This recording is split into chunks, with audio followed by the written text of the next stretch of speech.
Okay, so first of all, I want to introduce Tiago. He is actually an architect in Portugal, Braga. His office is in Braga. He is graduated from the University of Coimbra. Also, he was the senator and member of the Assembly of the university. He is still a doctoral candidate and postgraduate on advanced studies in architectural heritage, University of Porto, Faculty of Architecture. He has publications throughout the world, such as Urban Complex book, you can check from the web. He was a juror for the DAS Awards and João de Almada Awards and many more. His work has been exhibited in Portugal and abroad. He is also a curator of Urban Dialogues International Architecture Congress in 2014. He has many awards such as Best Firm Awards, Architecture Master Prize, Firm of the Year, Architizer Awards, Muse Hotel Awards. His projects consist residential, commercial, religious buildings, urban designs, and also competition projects and many more. And also how I met with him. I worked at his office for 3 months, and it was such a great experience, and it was very inspiring for me. He was a very great boss, friend. He is very kind, patient, and generous. So I'm very excited today. You can start, Tiago. Thank you, Neil. First of all, of course, I'm really happy to share this moment with you, with all of you.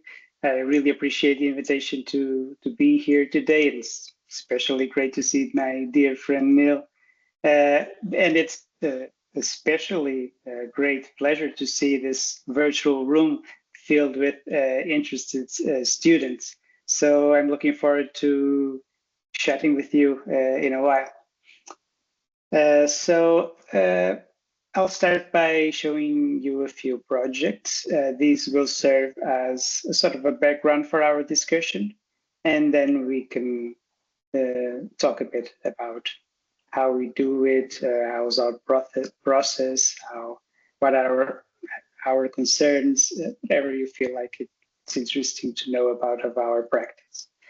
So this building is probably one of the best known of our works is the Three Cusps Valley. It's an example of what is called in Portugal a Brazilian house, though it diverges in some aspects from the common Brazilian houses. So these are Brazilian houses because by the end of the 19th century, many Portuguese returned from Brazil with great fortunes made in commerce and industry, in the major Brazilian cities, and they came with a certain taste, a very cosmopolitan taste, because they came from a country that had an openness to the world that the Portugal of the time didn't have. So while here in Braga, there was a new street that's being opened towards the cathedral, one of these Brazilian, which was actually a Portuguese that came from Brazil, built right in the corner of the Cathedral Plaza, a very small palace in a sophisticated neoclassical style. Usually in these sort of buildings, the less noble spaces, like the laundry, the kitchen, the pantries, the employees' rooms, were hidden away in basements and attics. In this case, the owner decided to build a new building attached to the palace for all of those less noble spaces, and that building is the Three Cusps Valley. So as you can see, it has a typology really inspired by the model of an Alpine chalet, which was very popular in Brazil at that time, because there was an elite of Central Europeans there during the second Industrial Revolution. So it has these sloping roofs, these very vertical proportions, very verticalized opens in the facade, decorated eaves, all things that are not very common in Portuguese urbanism. So by the 1930s, this chalet was separated from the palace, divided in three sections, and sold. So today I'll be showing what we did with the third on the left side.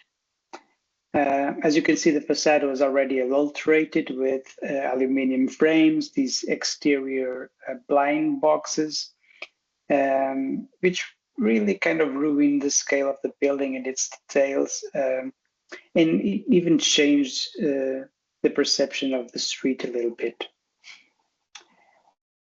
But in general, I think we can say that in 120 years of random, unqualified interventions, the character of the building was completely lost.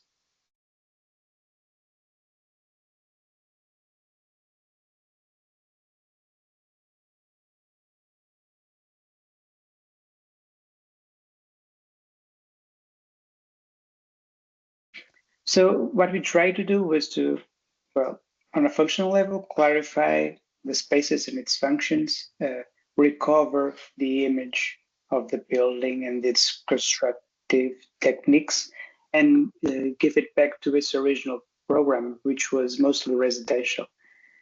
We tried to eliminate that over-compartmentalization that we saw in the pictures, solve all the pathologies that we saw there, and try to maximize the relationship between the building and the natural light and its environment, which was really lacking at the time. And as usual with in our practice, we try to do this transformation with the minimum interventions possible, and to adapt the building to today's living standards, to today's ways of living, with new infrastructures, new bathrooms, contemporary kitchen, and trying to allow for a flexible use of the space. So as you can see, the building has two fronts, one facing the street and the sunset light, and another one facing an interior block plaza and facing the sunrise. It's a very nice plaza with orange trees, qualified, shared by a lot of neighbors.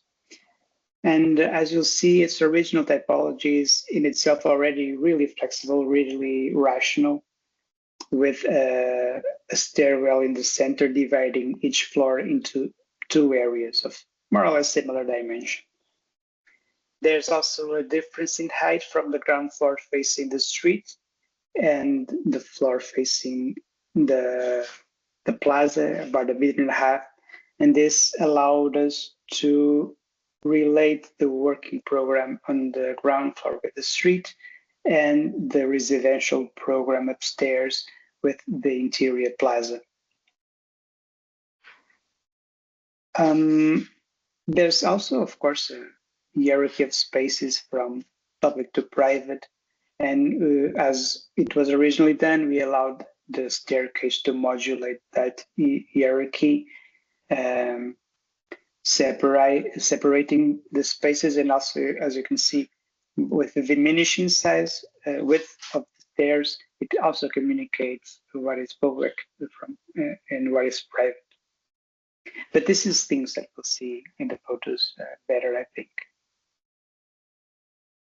Maybe a note on this tower, which is an interesting one. As you can see, its language is a bit different from the palace to its side.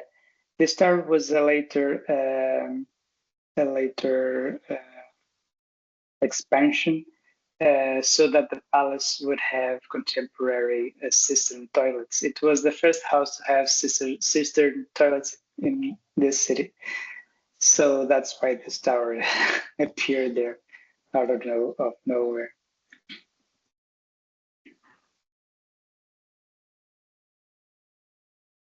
So this is the typical chalet, the ensemble. The middle portion had an intervention in the 90s, I think. The one on the right didn't have any intervention since the 30s, and ours on the left. And this is the state of the palace. At the time, it still had some remains of the window frame. Now it doesn't. We do have a project for this palace, but it's still not happening. We'll see. And the street.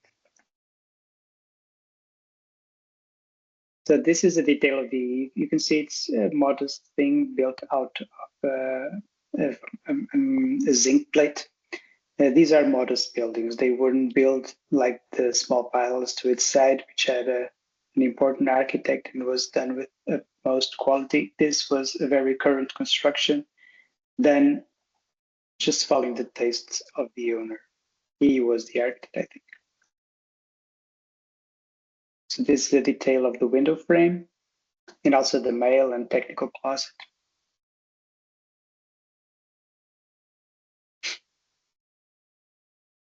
While we tried to bring back the wood frames on the upper floors, we didn't know how these frames were originally made. There were no remains of them in neither of the houses. They were not documented anywhere. We had some remains of a metallic structure, which kind of inspired us to go this route. And we also had a willingness to open these openings the most we could, because this level only has one front.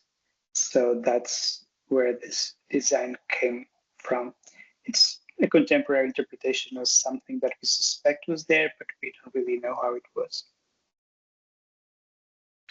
And the same thing happened on the back facade. You can see that this doesn't have the same composition as the other two buildings, because it was here that there was a connection between the palace and the house. There's no documentation of how it was again, but from the way that those two little windows to the right are distributed, I suspect there was a staircase there, because the bottom one opens to the floor slab, so it makes no sense where it is. And if you remember, there was a small annex here that we demolished, and that allowed us to replace the annex with this platform that makes the connection between the kitchen and this beautiful inner block square. So what we really tried to do was to recover the original characteristics of the building. We removed those aluminum frames, those exterior blind boxes, and replaced them with these wood window frames that were redesigned based on the original ones that we found on the house to the right. We restored the decorative, and we kind of recovered the original scale and detail of the building. It really changed it. As I said, the ground floor frames, we didn't have information about how they were. They were never documented. They were lost. So these were new as what we did on the back. The original facade, though, it was originally painted like the Brazilian flag. It was yellow with green window frames, and the decorative had some details in red. There we didn't want to recover the original color composition, because I think it didn't really do a good service to the building, and it actually didn't really gel with the contemporary street and the colors it has. So we went to this turquoise color, which may not be very common, but it was part of the regular palette of the time. We move to the inside now, and we will see that we also recover the original functional distribution. The staircase was restored. The flooring was redone with the original structure. The roof structure was redone with the original materials. So it was not just only on the outside that we tried to do this recuperation. These are some general details of the ground floor frames and technical area. And these are some general details of the wooden ones on the top floors.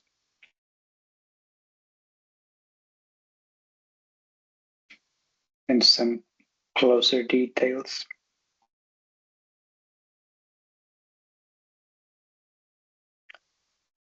So the ground floor is dominated by the workspace, of course, but it also includes a small laundry room, a bathroom, and a small technical closet. As I was saying before, the building is of a very modest common construction. So this ground floor doesn't have an airbox below it. So that's why we couldn't really use wood on this floor. So we went with marble, Extremos marble. It's a Portuguese marble from the south of Portugal, very common at the time, still very common today. And at the same time, this allowed us to make a separation between the workspace areas and the residential areas by using different materials. Here you can really appreciate the relationship of the workspace with the street. Neil knows this really well, but I guess it's really different. It was so empty back then.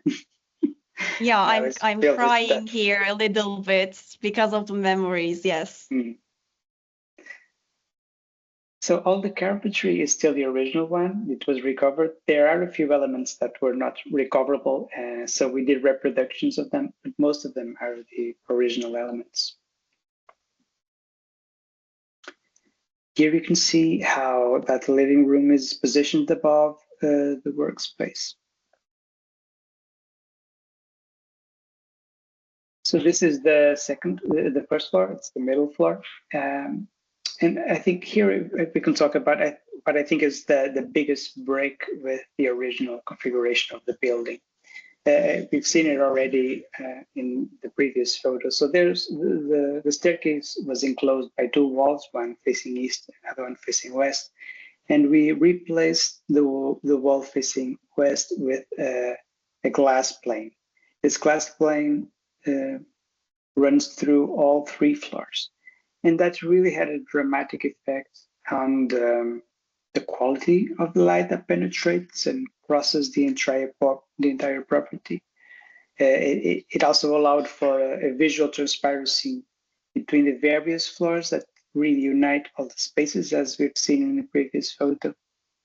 And even though we have this openness, the staircase geometry still allows us to filter the views between all these spaces, filter the view between the workspace and the residential space, for instance. So this ground floor is the social program of the domestic program. It comprises of a kitchen facing that interior plaza at the east, and a living room facing the street at the west. And here it's the glass plane that replaced the wall that we was talking about. Here it's really apparent how it transforms the perception of the room and the relationship with natural light. You can see the door facing the interior plaza there.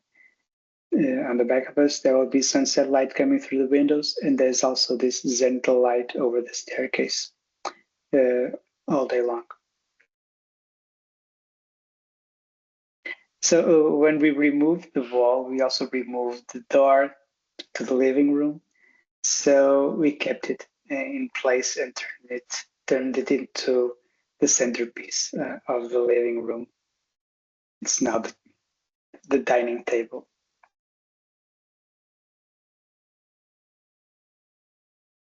The kitchen is very simple, especially because it takes advantage of this relationship with the inner square.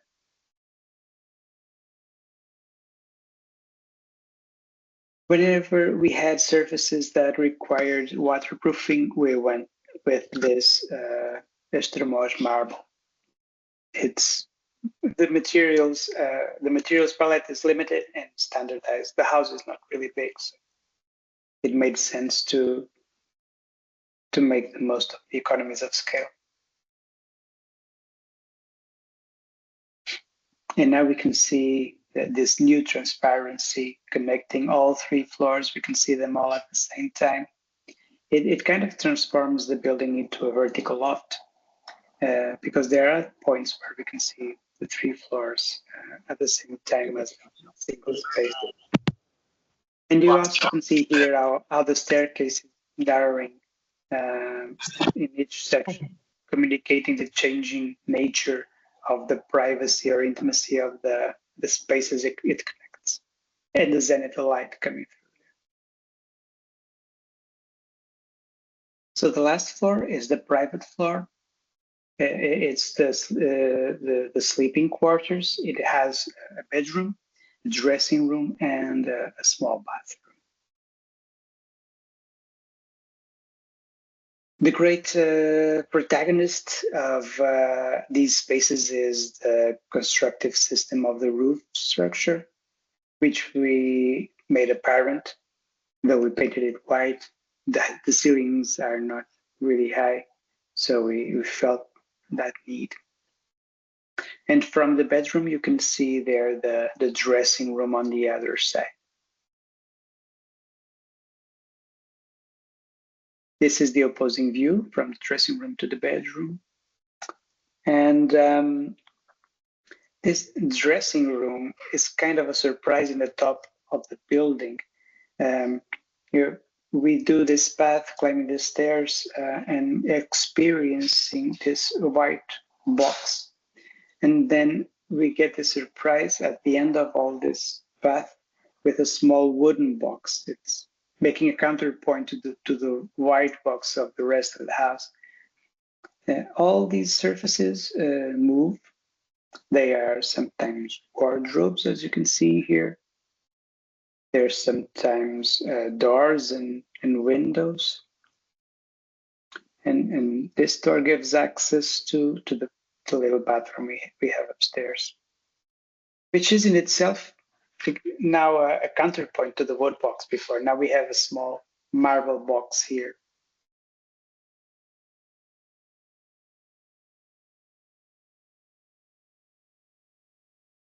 So I think this photo is probably the photo where we can see the transformation of removing that wall and the impact it had the best.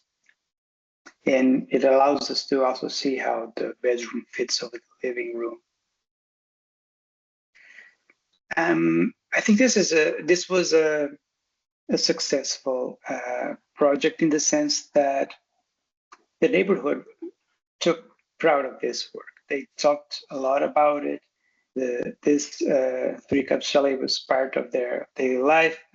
It still is part of their collective imagination. And I think it was successful in part because it was very simple to understand. And on another hand, it was successful because it was a different example of rehabilitation, different from what the neighborhood was used to, because what really happened usually was to have a full-on demolition, maybe just leaving the facade standing, and then injecting behind that facade a contemporary building for offices or shops of services, which it's a poor strategy from an architectural point of view, because there's more to architecture than a facade. But for the population, it was mainly because those strategies were really pushing the people that live here out and to the suburbs. And these are people that lived here for generations. So they strongly identified with the place. And so when they saw this intervention, keeping the residential program, keeping the building as was, just bringing it back and returning it to the memories they already had of it, it really made a difference. And it served as a template for posterior rehabilitations around.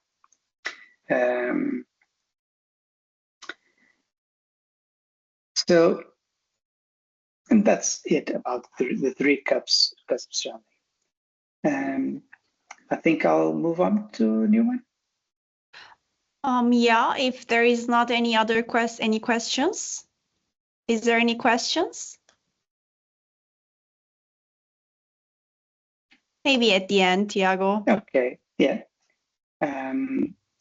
So let's move on to the Dovecote Granary. I'll just bore you with another refurbishment, and then we'll have some more contemporary things.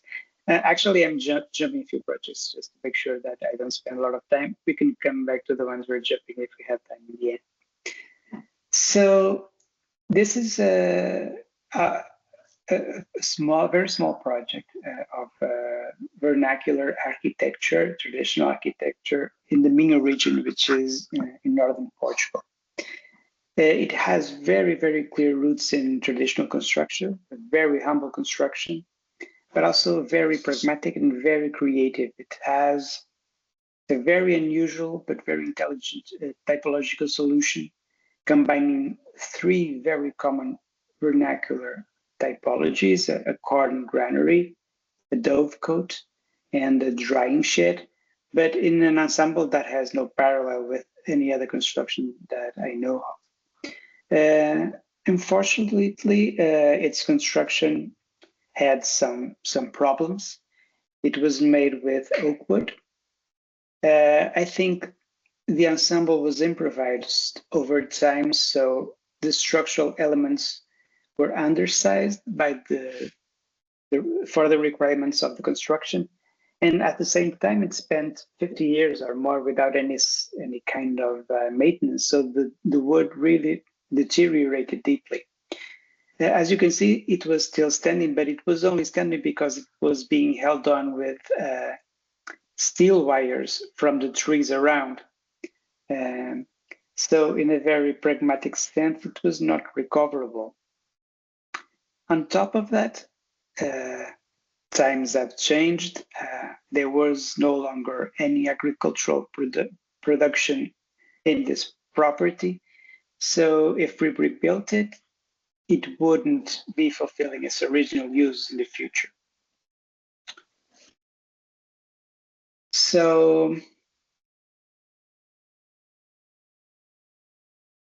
this dovecote granary, let's call it that, was originally built by the end of the 19th century, and it started with two traditional maize granaries, very typical of this region. And then they decided to do a single roof over them and turn it into a dovecote. And finally, the space beneath the dovecote was used as a drying shed with these two big panels that would control the ventilation. So in the end, we kind of had two different teams for this project. On one hand, we needed to reconstruct it. On the other hand, we needed to find out how to make this construction relevant and usable today. So we needed to do some transformation. And the transformation would be by introducing connections inside the dovecote and towards the outside as well.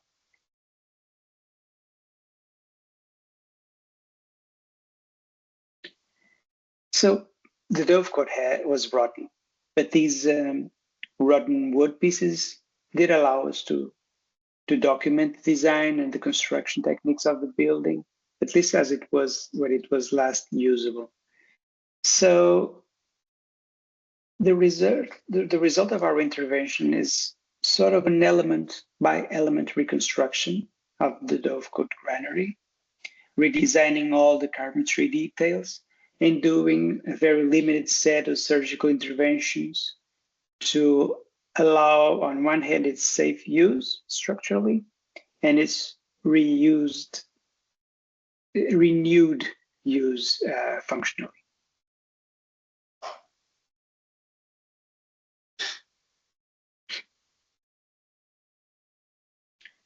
We had that structural fragility that I talked about previously. So to correct that, we developed a series of transverse elements that were inserted in strategic locations, either because we had a few of them already and we just placed more, or because we recognized those solutions on other buildings of similar age and similar construction techniques and typology.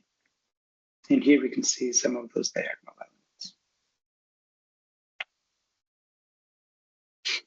And its functional transformation came with these two folding wooden stairs that connect the granaries to the outside, and an interior staircase that rises to the space of the dovecote, which finally made that magical space accessible. We started by making some simple structural models in the carpentry, just to test some of the solutions we were rehearsing to make the structure more robust. And then, still in the carpentry, we moved on to rehearsals with life-sized pieces. The structure was later on assembled in its location.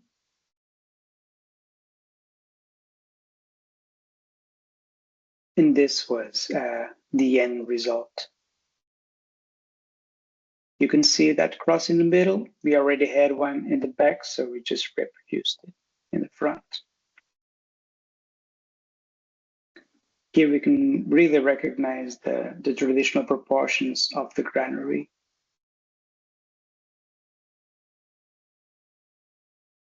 A few more of the structural reinforcements with these diagonal pieces. And this is the space of the drying shed with the duplication of these crossing members.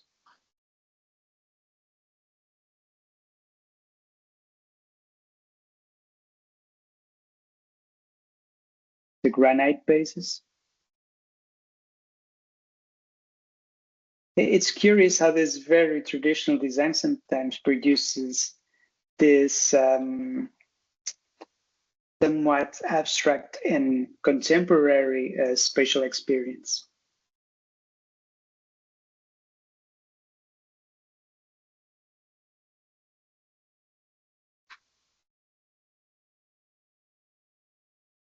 This is the ladder for the dovecote space.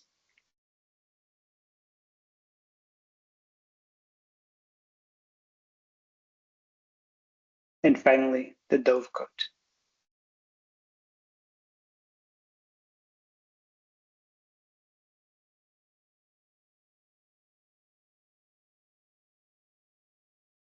It really is a space with lots of qualities, and only the devs knew about it.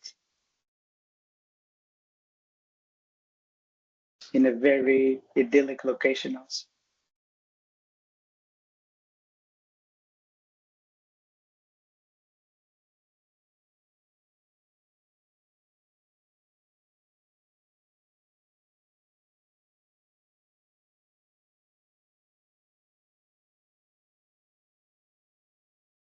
So in the end, what we tried to do here was, on one hand, kind of a strict reconstruction, though adding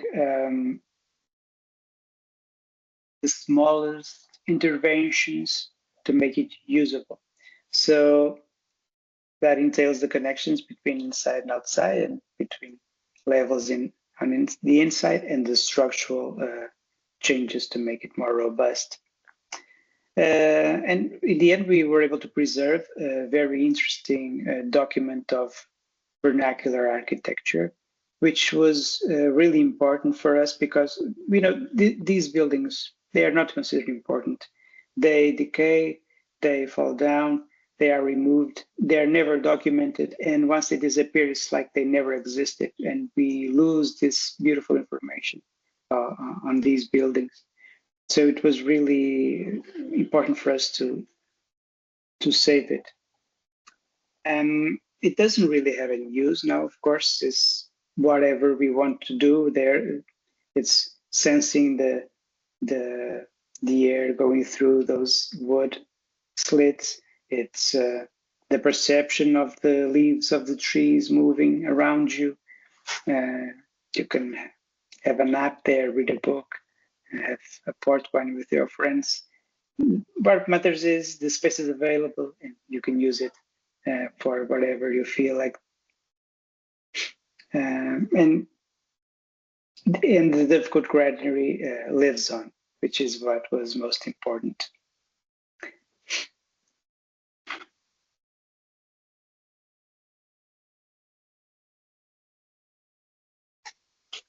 So moving on to a new project. Okay. So this was a competition for a market in the bigger Lisbon.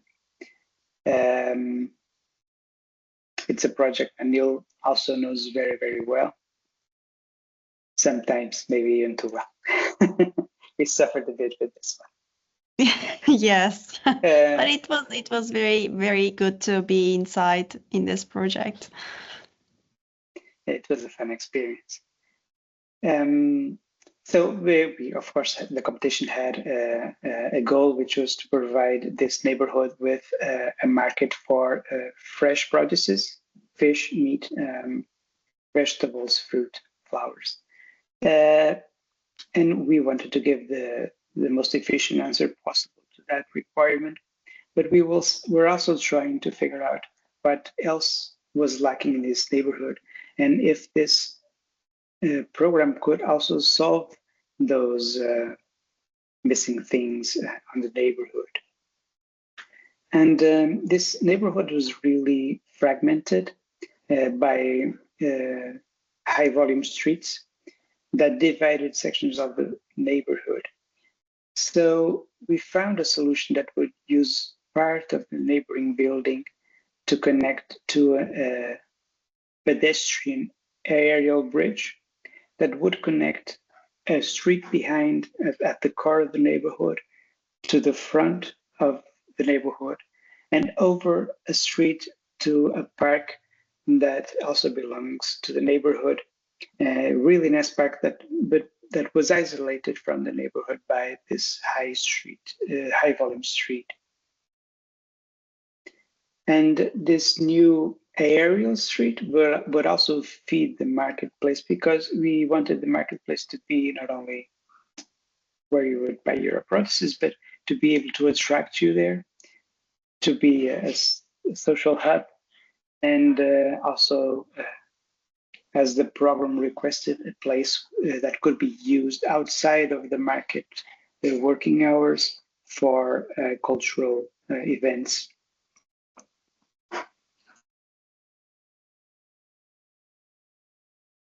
So in this context, we can see there was already a plaza at north, and we decided to face the main entrance of the market towards that plaza, and our aerial bridge connecting to a top floor on the marketplace on the south, and also secondary entrances at east and west for services and for people. On the left side of the market, you can see a parking lot there. That's a police parking space. We redesigned that access so that we could make all these exterior spaces walkable. So there was some shared space between cars and people around the market, controlled by bollards.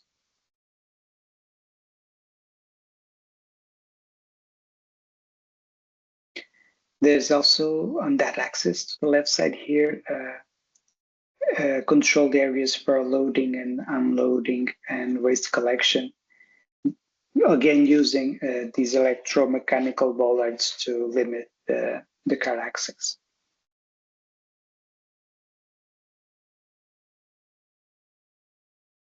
So here you can see a little bit to the right side, it's the plaza at north. In the middle of the facade, a secondary entrance facing east. And on the south side, our new aerial street connecting to a higher level of the market. You can see on the ground floor some more conventional stores facing the street. We also have a few of them on the top floor relating with the bridge, so that we can animate and attract people to the market through the bridge and to the bridge using the market.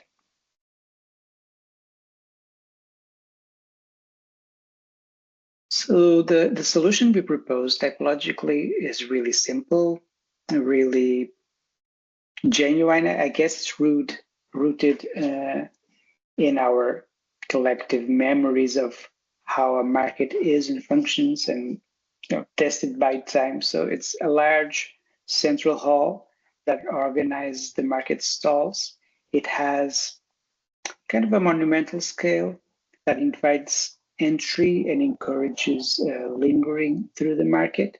And it's framed by two side galleries that are at a slightly higher level and provide a more human scale and serve the shops and peripheral circulation. Structurally, it's a very simple composition also. There's this regular repetition of these arched structural surfaces made of reinforced concrete, which then support the roof and the side galleries. You can see here the main entrance on top, facing the plaza at the north, then the secondary entrance on the right side, facing east, which is connecting to the vertical circulations in front of it on the west side. There's also technical entrances on the south for waste management and loading and unloading with the docks. Where these longitudinal and transversal circulations meet, we have this open space, sort of a plaza, an interior square. It separates the fish stalls on the bottom part of the market with the vegetables and fruit stalls on the north part of the market and at a lower level. So to free all the ground floor for the market program and all the complementary functions of the market, we moved the administrative area to an area above the north entrance. This allowed us to compress this entrance, creating then a compressed transition between the outside and then the inside, and then letting it decompress and explode to this generous double height ceiling of the central hall, enhancing that perception. You can see that this administrative area is served by these two side galleries that form also sort of a promenade and can double as an exhibition space that we will see later on. And also in the bottom of the image, the access from the aerial bridge and the stores that serve it.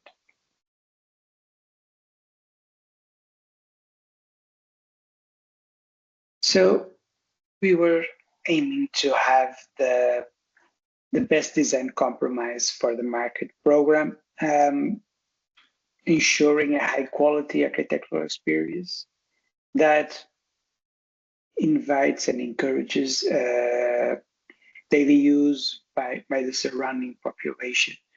And for that, we use various strategies. On one hand, we try to play between human scale and monumental scale to create situations on one hand of great comfort, and on the other hand, some situations of some awe. So here you can see that central space that I was talking about. It's 1 meter lower than the side galleries and the fish stalls. And this difference of levels creates a space for conversions, maybe, a welcoming space. Above the central hall, the roof is designed in such a way that it transforms direct light into diffused light, creating sort of an illuminated sky, while still preventing direct sunlight from reaching the floor. But the market itself is really transparent. It's really permeable to the outside. It's almost like an extension of the outside context. And because the outside is already a public space, it makes the market a public space as well.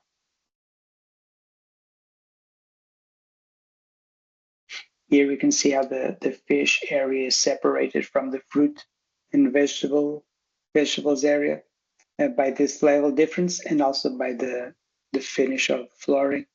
And it's a separation that is really effective in perception terms, but it still doesn't inhibit the reading of all the central hall as a unified space.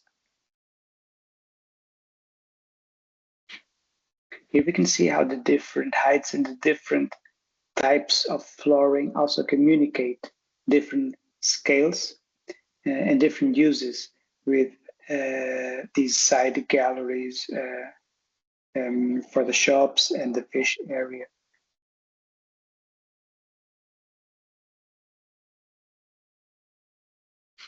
At the same time, we focus a lot on the stall design. It's a modular design. All the stalls have a common base, and then we place stainless steel boxes over them, and they are designed with different capacities, different presentation angles, in accordance to different user scenarios, different potential uses. And this can be easily combined and recombined by the vendors to create their stall in a very personalized way.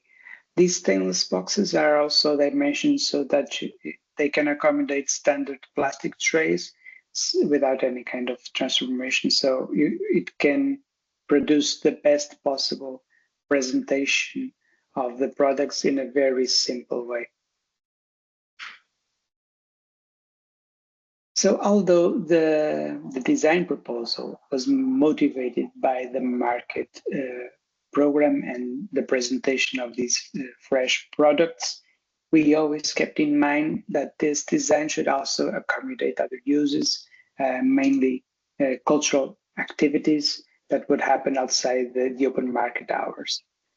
So many of the market's elements really serve a dual purpose, and they can be used independently or in combination for various effects. That interior square at the intersection of the two axes that we saw before can function as a stage. The steps surrounding it serve as a sort of an auditorium. The vertical circulation to the right that takes us to the galleries above has a balcony overhanging this space that could also be used for theater performances or poetry recitals or speakers, or even a DJ box can be there. And in that scenario, the square can be used as an audience place as well. But we have different scenarios for theater, dances, music, cinema, and even fashion shows. The design of the stall modules themselves, if we remove those stainless boxes, becomes they become stands.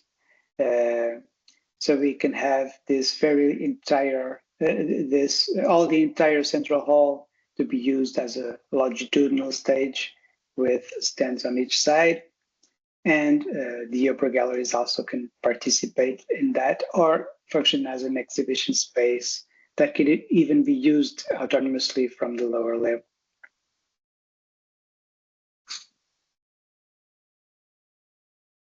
The building also had some interest in developing passive solutions. The generous ceiling height already allows for a good thermal comfort. But the ceiling height is also complemented by these passive airflows that take advantage of the prevailing winds that come from the northern quadrant to refresh and cool the air when needed.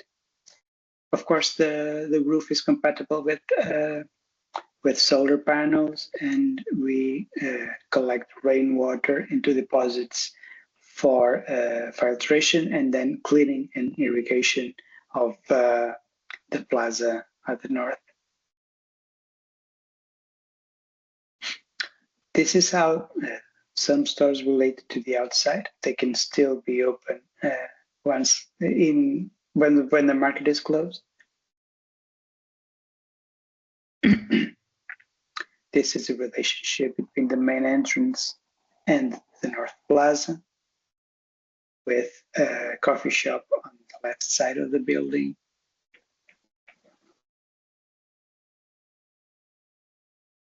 And again, we used a very limited materials palette, favoring solutions that come in their natural state without subsequent finishes, with high durability and really low maintenance.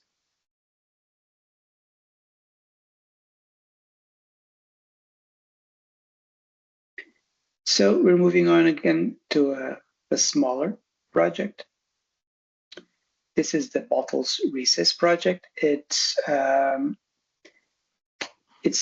extension of a previous project, which is this one, the Bottles Congress, which was a wine and spirits store. And the Bottles Recess is connected to this one and seeks to complement this store with a space dedicated to a different kind of experience, when one can, without any rushes, schedules, or disturbances, enjoy a special moment.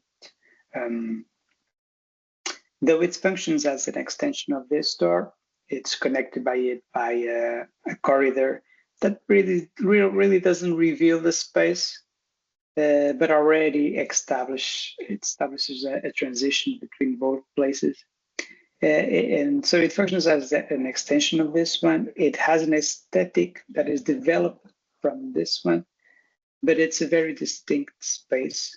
It has its own nature. It features a softer, more diffuse lighting, and it aims to provide a separate nucleus from the commercial hustle and bustle of this store.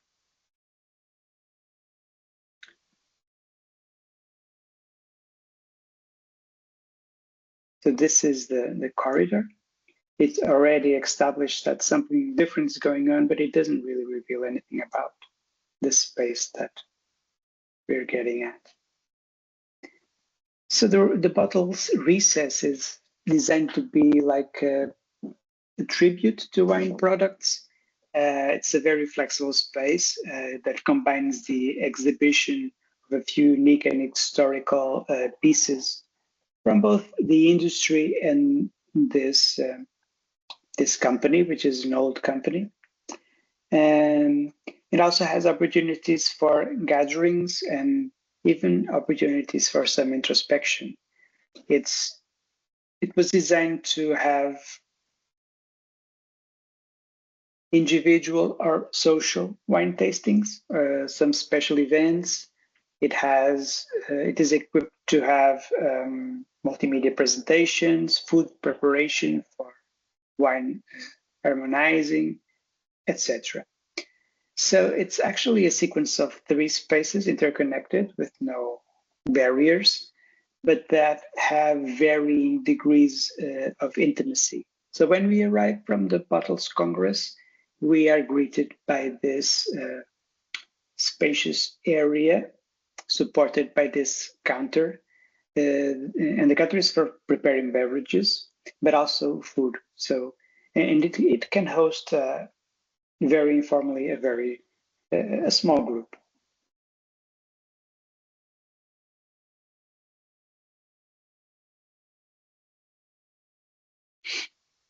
So from that first area, we move to a central zone with a more comfortable lighting.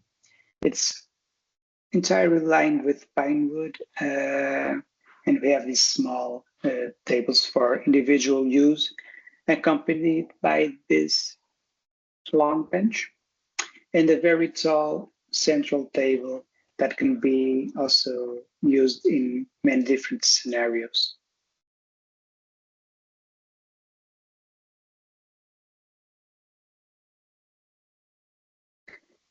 As we sometimes do, many of these elements have dual purposes. So there are pieces here that function both as a bench and a shelf, or as a table and a display stand, for instance.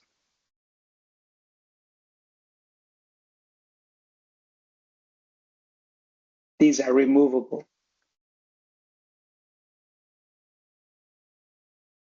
Neil also had a hand in designing these tables. Yes, I remember.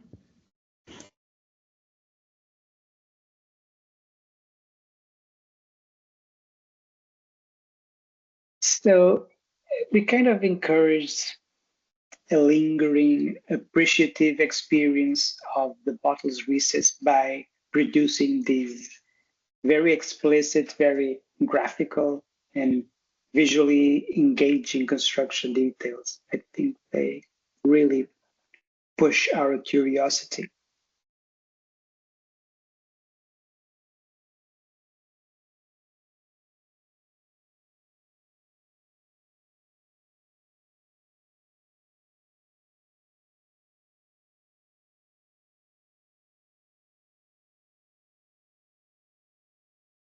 Both the bench and the display, both the table and the display.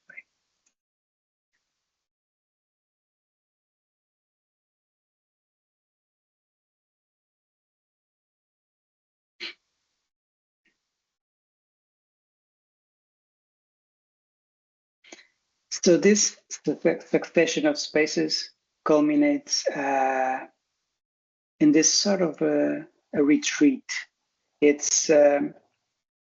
has this subtle lighting, a very welcoming lighting. It's a place of intimacy, of introversion.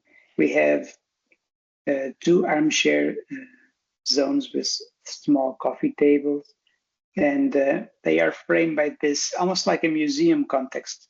This is where all the special pieces from the parent house and the family are exhibited.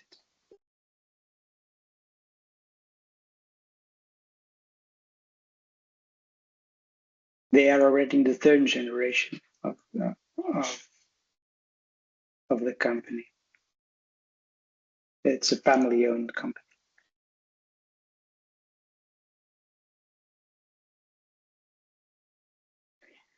So, though this is, as I was saying, an extension of the Bottles Congress project on this side, it was also designed to operate fully autonomously if needed.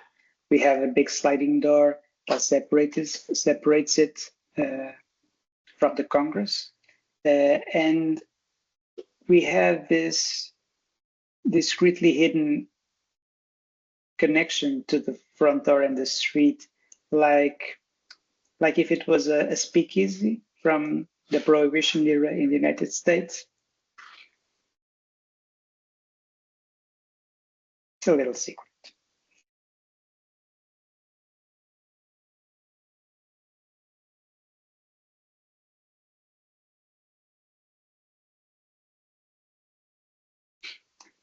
So the bottle's recess is, we try to make it like a secret, little secret haven where time doesn't matter anymore, and all the external distractions go away, and you can experience very calmly the finest and actually the most expensive offerings of enology and all its associated arts.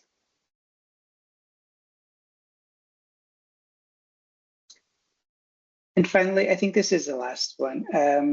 I was mentioning earlier before we started that I had too many projects, so I had to jump a few of them. So we ended up with a lot of small scale ones that I found interesting. This is a bit different now. So this is an apartment building, and when we are working with suburban lotting, it's always very challenging because they tend to have no sense of urban design. Each lotting is, though it's a piece of the landscape, it's just being designed in a very speculative way, trying to extract the most value out of that lotting. And usually they don't have any consideration with integration with other lottings around it, or with an encompassing urban design that tries to consolidate the city's characteristics or the city's urban needs, objectives, fabric circulations. Not even any sense of urban quality of life or the most basic urban performance. So we really tried to set the seed to a reinterpretation of how to occupy such a lotting parcel, trying to mitigate the shortcomings of these lotting design strategies, and at least trying to set some clues on how to fix the design of suburban lottings such as these. So this is a sort of building that is populating the city servers right now, very similar to what was already done around our project. This is what we call a drawer project. They are already done. You just take them out of the drawer and set it on site. And they are not fine-tuned to the location in any way. It doesn't care about the location's characteristics, doesn't care about solar exposure or dominant winds or views or constraints or image, materials, build culture. They just ignore everything around. They ignore the construction around them. They just rest on the plot. And we end up with a series of isolated buildings that establish no relationships with their built surroundings. And the leftover space between them is just that leftover space. And of course, the quality of urban life is directly connected with the quality of its public space. So public space and urban design are intrinsically connected and even in great measure overlapping.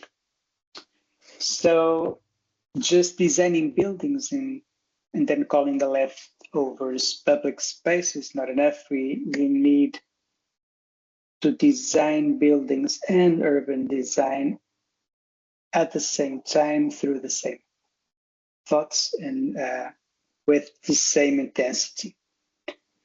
Unfortunately, this doesn't happen, but cities need to impose strategic rules to guarantee citywide urban strategies and public space design.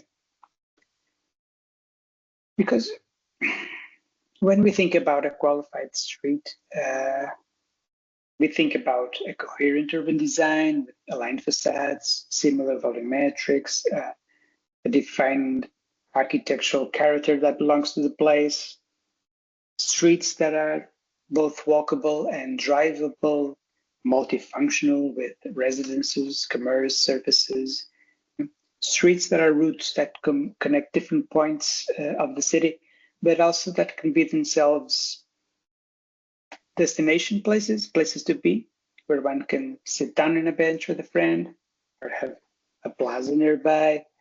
And this is the sort of thing that these suburbs cannot provide. They can't even create a sense of street because all we have is these independent blocks that establish no relationships with anything. There's no sense of unity. And for the people that live there, there's no sense of belonging to a place, a neighborhood, a street. So at the start of this project, we appealed to the city to change the lotting so that we could, from our lot onwards, at least have buildings side by side with no gaps between them, so that we could produce a continuous facade to the street with a continuous covered gallery for stores and expand the public space of the street into the plot. But though the construction rules allowed for it, the municipality, the city refused to accept that change. They asked us just to follow the same rules as the other lots of the lotting project. They required 10 meters gap between buildings. So the municipality itself wasn't as worried as it should with urban strategy for the city or with public space qualities. And they just were content to follow protocol and didn't contemplate the urban problems. This sort of disconnected and fragmented suburban space will create for sure in the future. Because once these buildings degrade and these huge portions of the city become marginalized by its population, they will just be left to abandonment, as we saw in the past. So we never learned from the past, I guess. So we try to play within the rules of the lotting and still try to bring to our design some of these considerations. Tiago, I'm sorry. I think the slide didn't change. We still see the building. Are you still in the? Or did you change? I will change now. Okay, I'm sorry. We thought okay. It's not changing. Yeah, so. I talk a lot. I know. So just to summarize, we wanted our building to participate in the public space, both extending its multifunctional program to these transitional spaces between public and private domains and investing in the qualification of these common use areas, erasing the border between street and our context. So we wanted our building to be really aware of its urban role and also very aware of the urban context, and to give a very adjusted answer to its surroundings. So blurring that line between public domain and the spaces associated with the street and the private spaces inside our parcel, we proposed this publicly accessible covered commercial gallery. And instead of having a fragmented facade, we tried to create a scenario for the street, breaking the volume with these very regular vertical sections that give us this abstract rhythm at the foreground, and removing the openings to the background, which kind of creates a stimulating contradiction between these two formal devices, one very vertical and another one very horizontal.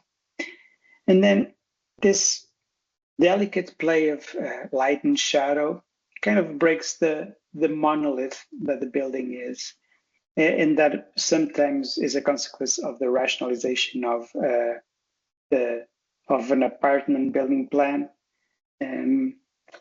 And by breaking the building into these vertical sections, we're trying to make a citation of the streets that we have at the city center with a rhythm of regular townhouses.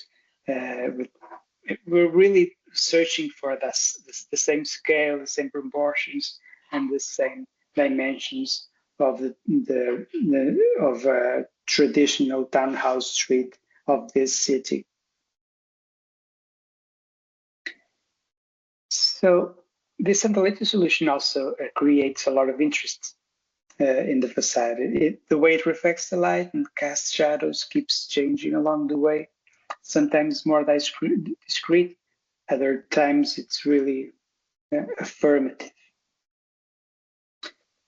So following the theme of blurring the distinction between public and privately owned spaces, we turn the access to the right side of the building into an auditorium sorts, a place where people can sit and rest and have a chat. And when we designed it, we were thinking about the students because the city's educational campus is really close by, and the city is used by the parents a lot. It's a very important route for cars and public transportation. But we were very happy to see that the builders were the first adopters of the space because this is where they had lunch. I took a picture of them there. They loved it. And I must say that we were really happy when we saw that because it's a confirmation that that it appeals, the design works. And also here we can see that our design is a response to the fact that there's a street culminating on the right tip of our building. So our building is actually an assembly of two halves.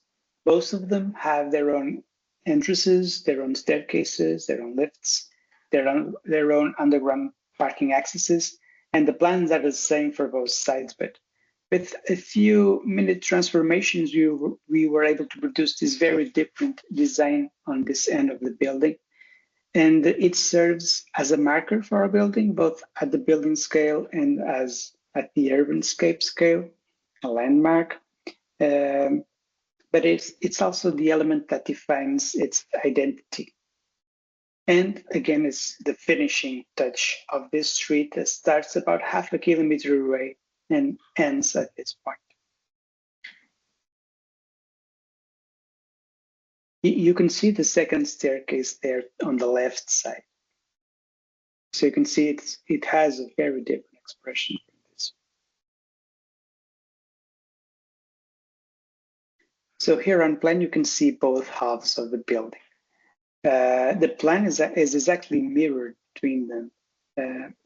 The different expression of the staircase was accomplished mainly by redesigning a few of the balconies so that they don't touch the staircase, and redesigning the store and the residential entrance underneath it, making this staircase disconnected from the volume. Even the way it touches the ground it is disconnected. At the same time, we added an extra floor to this staircase to give access to the roof. That's the excuse. The real intention was to make it stand out. On plan, everything is systematized. We have two apartment typologies. All the kitchens are exactly the same. There are only two kinds of bathroom. The laundry room furniture is always the same, and this allowed us to make a more rational and easier and cheaper construction through sheer scale. Even the structure itself is really regular and rational because it has to accommodate the underground parking lot without any conflicts with the pillars. So in fact, it's from the underground parking we always start such projects, letting it define the metrics of the structure, and then everything else complies with this. Some negotiation, of course, between upper plans and the parking floor, but that's usually how we go about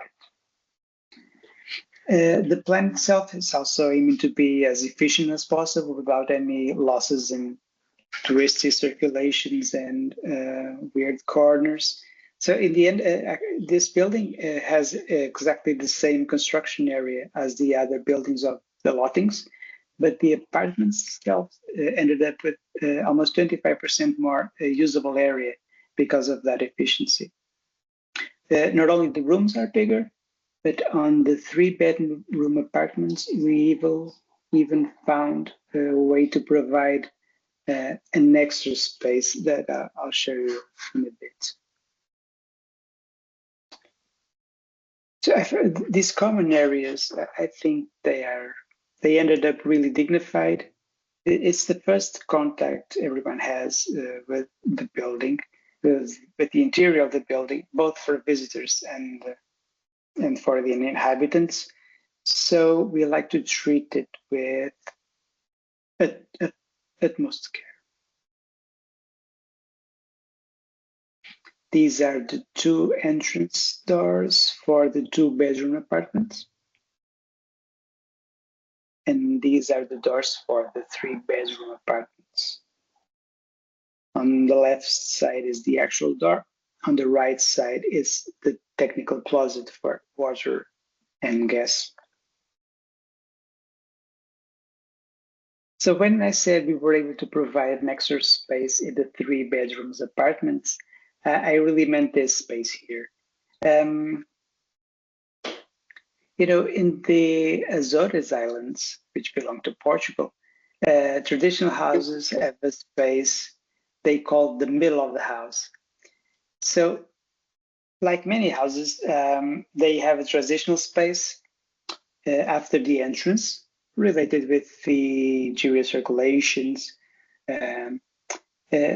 But in the Azores case, this space is actually a space. It's a big space with generous dimensions. Sometimes it even has a double height. And this middle of the house doesn't really have any specific function. Some owners can use it as an office, a place for their side job, a small workshop, a seamstress studio, a place for their hobby. And for us at our studio, these things that go beyond the mere functionality are what give us, let's say, quality of life. You know, like if you have a functional salary, it gets you dressed, it gets you fed, it gives you a roof over your head. But the quality of life is what it provides beyond the mere functionality. Having an extra money to go to the movies or the theater or a nice restaurant or traveling, buying something. So we feel the same about architecture. So we're always keen on finding an opportunity to offer people a place beyond the mere functionality, a place with no function that one can appropriate as one likes. And we've found that here by creating our middle of the house by the apartment entrance with a very generous space, very easily organizable in different ways. And this one was set up as a small studying nook, and some of the other apartments reproduced the solution, but we did others that were designed as more intense offices, one that was a workshop and exhibition space for a collection, one that was a library, and even more conventional ones like we diminished the entrance and made a separate clothing treatment room in one apartment. On another one, we redesigned it to create a bedroom corridor that doubles as an extra closet, etc. So here, this is the entrance space. Here on the left side, we have the laundry room door and the shelves bathroom. In the back, you can see 2 doors for 2 bedrooms, and on the right side, a door for the suite.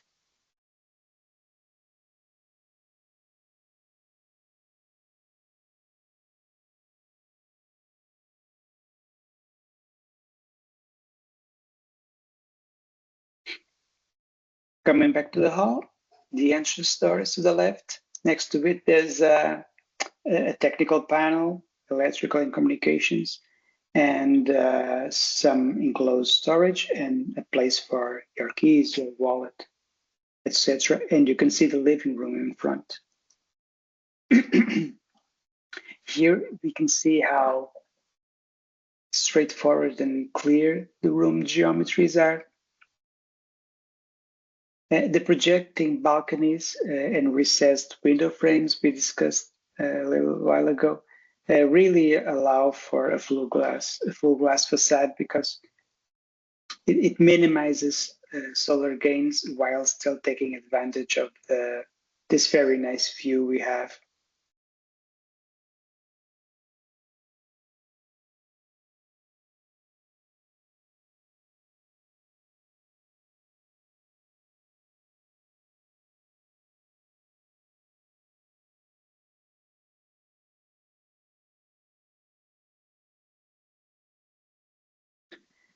So in the end, what we were trying to do is to leave some clues for future occupations of the next lots, some clues and urban design goals for the next lotting projects of the city. We're being really optimistic about it. But we try to emphasize the importance of integrating street and building design with this shape that is simultaneously complex and simple, simultaneously technical and organic. And we try to sell the idea that there's a certain urban scale for each city and for each neighborhood that we need to try to respect. And there are ways of recreating those rhythms, even when the lotting requirements point us to different volumetrics. And I think we achieved that here just by using shape and light to create this repeated matrix that produced this rich light object that isn't just there, but it's trying to give something out to the city. And with this one, I finished the presentation. Thank you, and sorry because I was so long. Obrigada, Tiago. Thank you. You're very welcome. So we can move on to the questions right now. If our students have any questions. Maybe they can raise their hand up. Mm-hmm. Or if you are in the studio, maybe you can write to the chat part. It's also possible.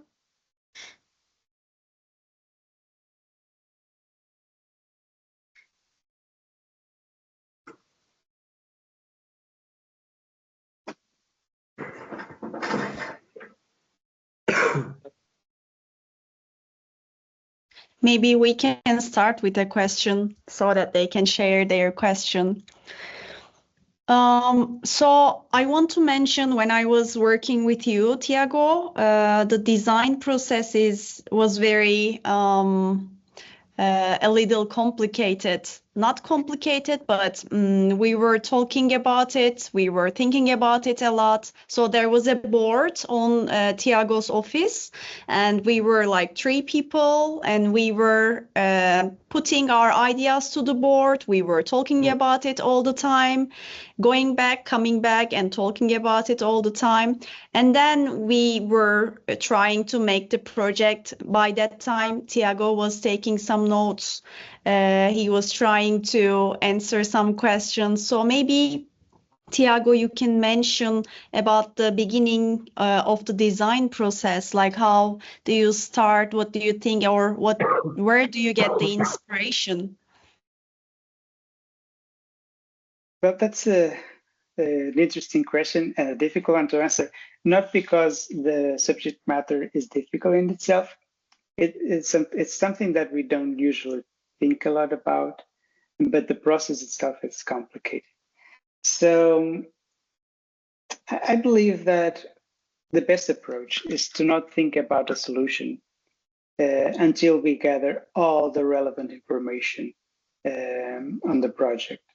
So we really try to investigate everything about it, its circumstances, its objectives, its limitations, its context, and kind of establish where we want to go with it. And this depends on the architect, of course. Each one has different sensibilities, but sometimes the program has some certain requirements, but then the location has different ones, and we have to make choices, and we want to give answers to the things that we were talking about earlier, from very pragmatic things like solar exposure or dominant winds or connections or context in the most material sense, to things like closer to the social arts, to the social sciences, like sociology, anthropology, cultural context, built cultural context, which is something that is forgotten many times. So this is a very rich and complex puzzle, even before aesthetic considerations. If we jump, sometimes we're tempted to jump to a solution because our brain doesn't stop, and we immediately think this would work so well here. But if we don't this preparation work before, we will discover a conflict later on that will either require us to redo everything or to make amends, and the end result will be crippled. It won't be a good quality result. So I always try to resist this temptation to start drawing before we lift every stone about information, about our objectives, and how our objectives can participate in the program's objectives. And there will always be some sort of compromise there. So that's why sometimes we're eager to design and we never start designing, we just talk about it. Even before we attack our solutions, we need to explore what possible solutions there are, and then exhaust every single possibility so that we can be sure that the one we choose is the most efficient one or the best compromise possible in light of course, of our own criteria. It's true that sometimes we need to have some intuitive jumps, because otherwise we wouldn't be able to produce any project at all. We were just thinking about it the entire life. But these intuitive jumps need to be informed by our library, the library that we established for that project, but especially the library that we have been working on our entire professional life, from school, for the books we read, from the references of our colleagues, everything. Otherwise, intuition is just like, it needs to be cultivated with a lot of study. So in the end, it's, you see, a mixture of both things.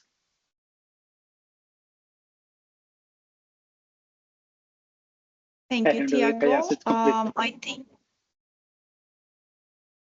Nina, one question in the chat part. Yeah, there's one question. One student asks, how do you handle decisions about functionality or aesthetics in your design? Well, maybe Tiago, before you start, we can extend the question. Like I was going to ask the same thing. How do you handle the definition of the problem or having the main idea and this decision-making process along with this?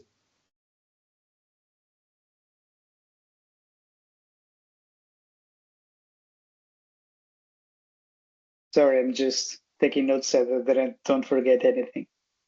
Yeah, sure. So the thing is, for me, I don't approach aesthetics as something that is different from function. Aesthetics are a function of the project, and one of the most important ones because they directly impact the way we perceive a building and react to it. I said perceive, but I maybe that's even too much because most of our relationship with the built environment is not rational. It operates on a different level. It's intuitive. We react intuitively to certain shapes, to certain textures, to certain kinds of light, to certain colors, and we're not really rationalizing it. We're not thinking, I like this or I don't. We're not analyzing anything. We're just feeling things. So I put aesthetics in the same plane as function because the architectural experience does have a very important impact on the quality of life, sometimes more important than the efficiency of a certain kind of circulation, for instance. So when we're making compromises about function, for instance, when we're trying to wait if it's more important to provide this space with certain something that sacrifices something else on another place, which is more important, I do the same exercise with aesthetics, all on the same level. In my head, aesthetic is a function. And I'm not really sure about how it responds to the concept of having a main idea that solves the project. Because each project kind of solves itself in different ways. Sometimes we have projects of great complexity that to find a solution, we really need to rationalize a lot. And we work at it, establishing rules, finding things, and slowly approach the ideal solution without a eureka moment. So we're just having a set of objectives for the building. We want to accomplish this and that in the way it functions or in the way it relates to the city or whatever, and we slowly approach it without an eureka moment. And other projects can be solved by this huge intuitive jump that suddenly becomes the starting point for the entire solution and solves everything. So I'm not sure there's an absolute answer for that.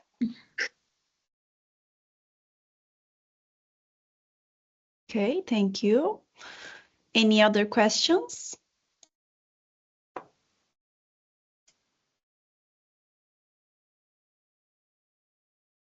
So if there's no question, maybe I can ask one more question, then we can end it.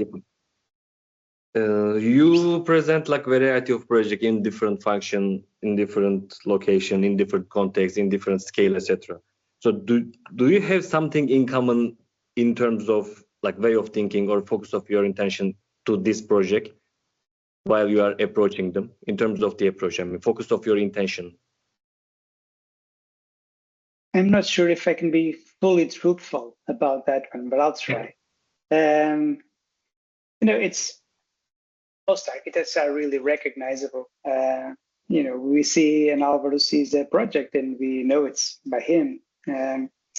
Though I think some architects develop this personal approach that is consistent throughout their production because they really believe in that aesthetic, or they have great joy in working like that. I think that most of the big architects do it with a commercial sense. And I say this without any sort of prejudice because architecture is our way of living. We need to acquire projects. We need to pay our bills. So there's no shame in that.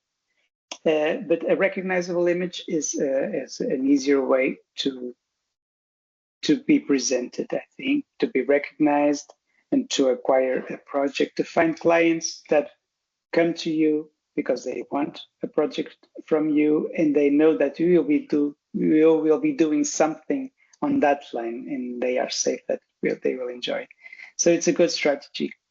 Me personally, I try to approach each project with a clean slate, especially when it comes to image, because the image of a building is one of the most powerful tools to integrate it in the context, to communicate our understanding of the construction culture and the way our production is part of that culture.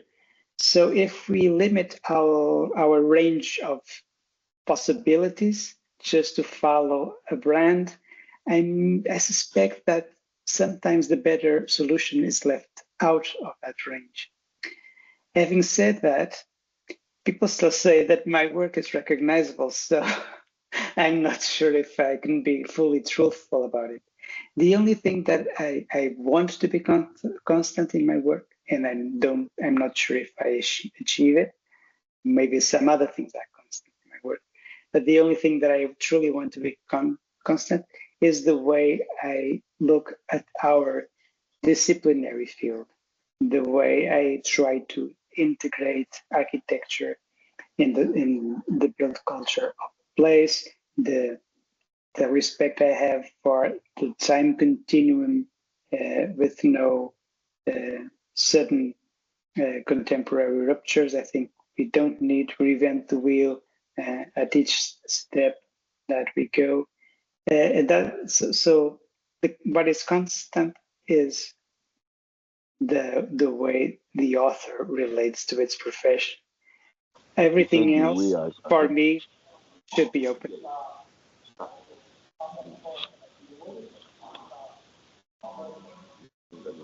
Thank you. Hülya Hoca?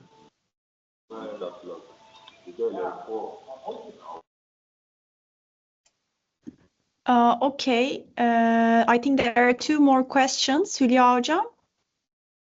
Yeah, I think your recognizable approach, what I'm seeing is different function, different scale projects you chose, but the interior selection of the material, I think your approach is repeats. Maybe that's your signature, because whenever I recognize that whenever you use the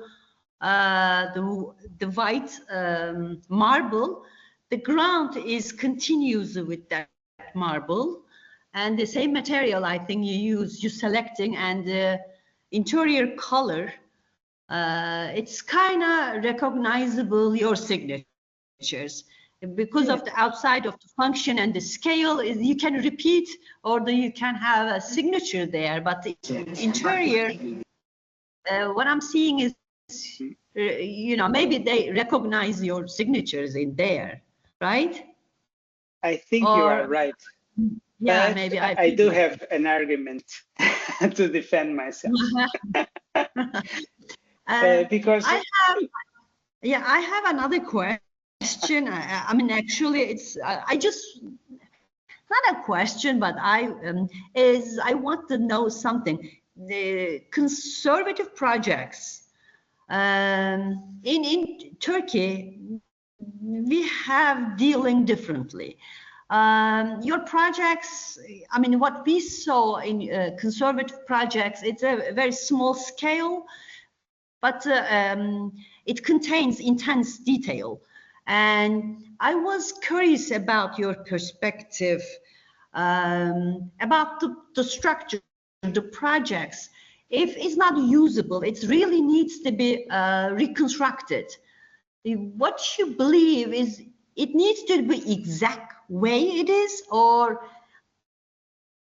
you believe you need to give some information for the future, it's reconstructed, because otherwise it seems in Turkey misleading the future, because doing exactly same it is just the copying, and we are misleading the future.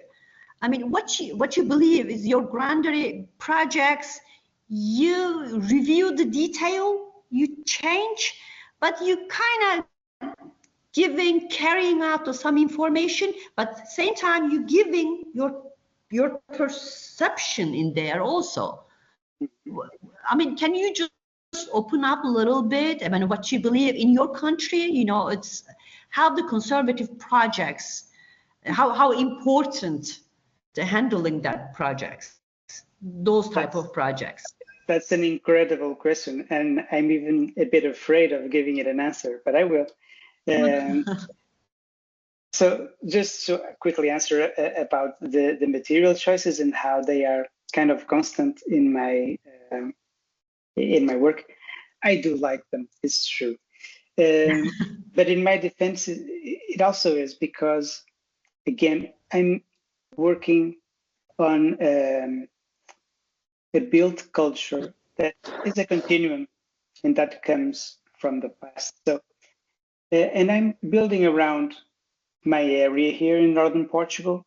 So the tradition is to use pine wood or oak wood or chestnut wood, depending on the context. And the stones are either granite or marble. So I insist in these materials because they are part of the cultural system that I want to be inscribed in. I don't want architecture to break apart as an autonomous piece. I want architecture to be part of this broader culture that has a long history. So if I was invited to build something in Turkey, you wouldn't be seeing Eastern marble because the criteria would be the same. I want to belong to the place, not I want architecture to belong to the place, not to the author. So maybe I have some defense here. But about the approach to these preservation projects, it's an endless discussion, right? Each generation has its own understanding of what a correct approach is. And even then, even if we believe in the formula of our generation, each building asks for different things. It depends on its state. It depends on its merits. And it depends on the story we want to tell, which is usually the strongest part of architecture. So if a building has merits and it needs to be refurbished, I think it's possible to replace parts with new parts that really look like an old one. We are redoing a late 18th century drying shed, transforming it into a home, and the wood structure of the roof. It's the same pieces. These are wood pieces before the industrialization, so they are really rough with the shape of the tree trunk. And we needed to put a new one. So we went and found one from a demolition and used that one and pretended it was always there.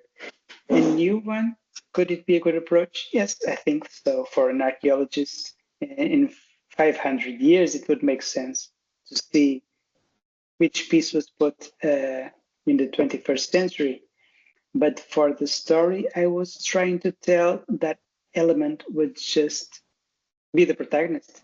It would be the most particular thing in that roof, and it would distract from the things that I was trying to value, which were the original ones. So I didn't really want to have that noise.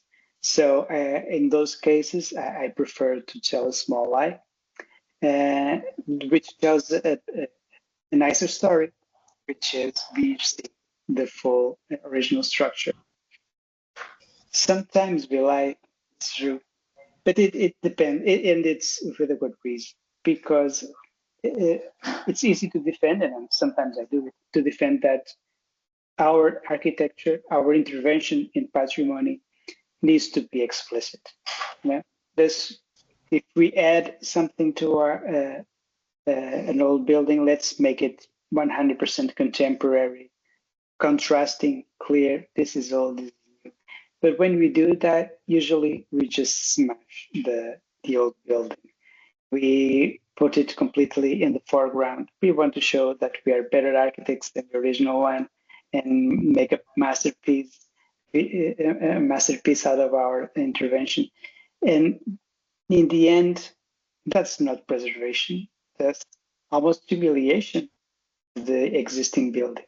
If you want to take advantage of the merits of the old construction, if we are proud of it, if we like it, we need to be as quiet as possible.